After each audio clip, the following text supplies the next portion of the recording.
உட்காருங்க. எந்த ஆபீஸ்லடா உட்கார வைக்கிறாங்க? எனக்கு என்ன ஒரு சந்தேகமா இருக்குது.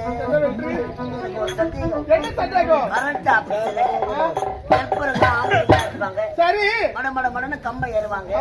பொம்பளை நீங்க எப்படிங்க ஏறுவீங்க? நான் ஏற மாட்டேங்க. பாவாடை சிக்காதான். பீஸ் போயிடுச்சுன்னா அதே பசங்க தான் வந்து ஏறிட்டு போவானுங்க கம்பத்துல. உங்க மேல ஏறுவாங்களா? கம்பத்துல ஏறுவாங்க. ஏறுவாங்க. ஆமா. ஆளு ஒரு வாட்டமா இருக்கிறீங்க. எப்படி ஏறுவேன்? நம்மளால முடியாதுங்க. 80ல போக சொல்லி தெரிஞ்சுக்கலாம். யார முடியாது. சரி 1050 இவனை எப்படியாச்சும் வளைச்சு போட்டு வியாபாரத்தை நான் பண்ண போறேன். என்னங்க எப்படி எப்படி